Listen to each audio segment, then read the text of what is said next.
Good morning, everybody. It's Cathy Haig here at the Magical Urban Vegetable Garden, and today we are going to talk about pruning tomatoes. It's a topic I get questions on a lot. I mean, growing tomatoes, pruning tomatoes, all sorts of things about them.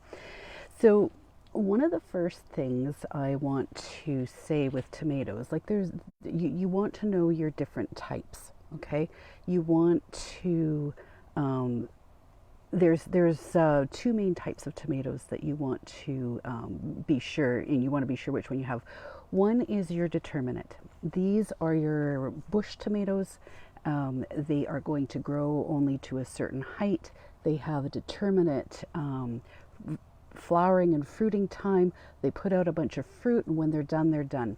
These ones you don't want to prune, or if you do, it's just maybe, a few leaves just to keep them from getting so bushy that you can't tell what's going on in there.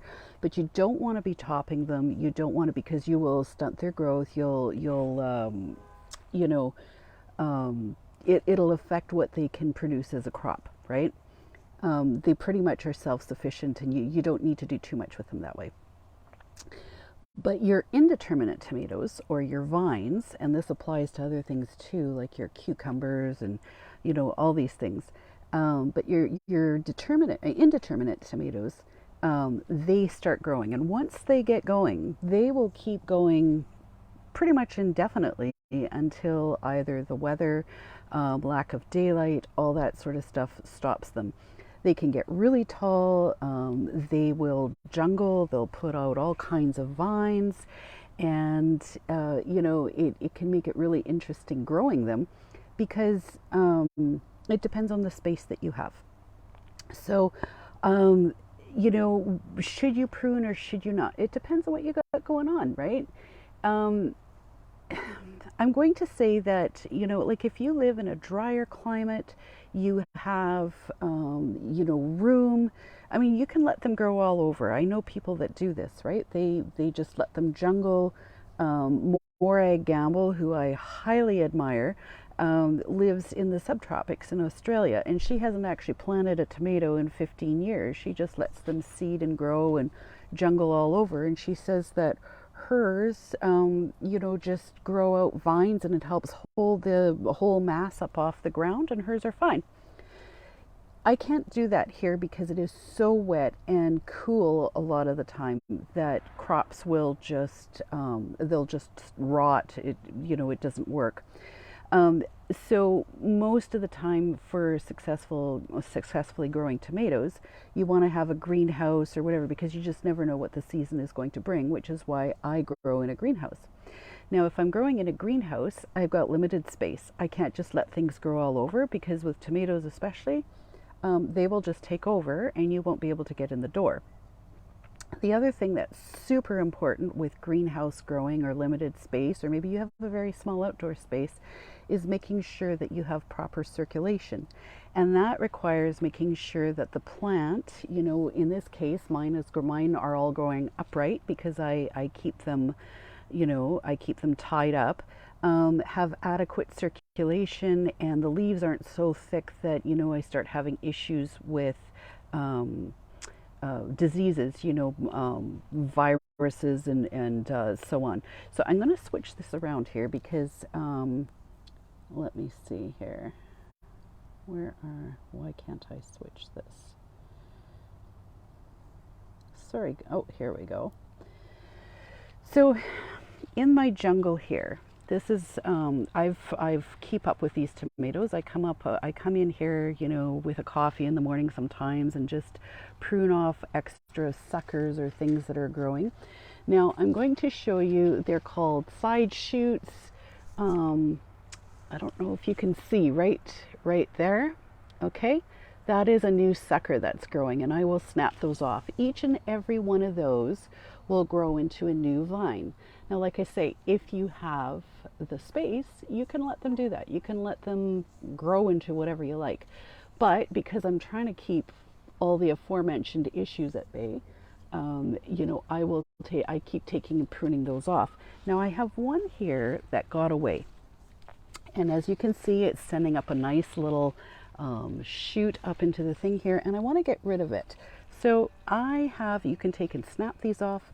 You can have a handy pair of inexpensive kitchen scissors. I have my little pruners and I just take and snip them off because it's thicker and pull it out. And you see how this has got away? Yeah, it's even got a couple flowers on it, but I'm being ruthless. I have a lot of tomatoes in here and I want them to grow healthy. So, sometimes what I'll do is I will take and I'll even prune off more of the lower leaves so that there is better circulation around the bottom, for air flowing through. If you look at commercial growers, I mean, some of these guys, I mean, they prune them halfway up the vine. Like you can really, your tomatoes aren't going to suffer from this. So, if you're trying to keep circulation growing or be able to see what's going on, yes, I like to have enough leaves that my tomatoes are sheltered, from full-on sun, because that can be an issue too. But for the most part, I want to be sure to be able to see what's going on and not have it too jungly as my tomatoes are. Now, when it comes up to the top, you can see up there, I'm sitting on the ground. It's not actually that tall, but it's probably about 5 feet tall. You can take and top them if you're trying to keep them from growing up, 8 feet tall and needing a ladder to pick them. So you can just pinch off the top and it will just put more energy into your flowers and producing more fruit. So that's probably what I'm going to do here pretty quick with all of my plants, just because I don't want them taking over the entire greenhouse. Now, something else I'm going to show you or tell you here. Let me see. Sorry, I hope the video comes out okay on this. Now, if you let these get a little bit bigger, okay, when you snap these off, but if you let them get a little bit bigger, you can strip off these lower leaves, and you can actually take and plant them in dirt. Keep it just barely damp, and you can grow a new tomato plant. Now, it's a little late in the season for getting full-on new plants going, but especially in the spring and early summer, you can propagate your tomato plants this way. Now, the other thing is, if you're letting your plants grow along the ground, maybe, you might want to let them do that, just, keep some of the jungling under control. I don't know if you can see, let me see if I can get in here with the camera. But if you look along your tomato vines, you'll see that they're really rough and they put out spiky little things. Sometimes they get really bumpy depending on the type. And if you lay that along the ground or lay your vine in a trench, like I've seen some people do, that will produce roots.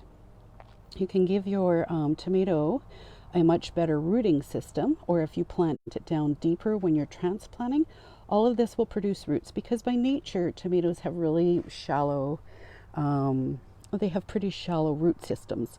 So if you plant them deeper, like up to the stalk I was showing you, when your plant is bigger, of course. Here, there's one up here I can break off. So what I would do with this is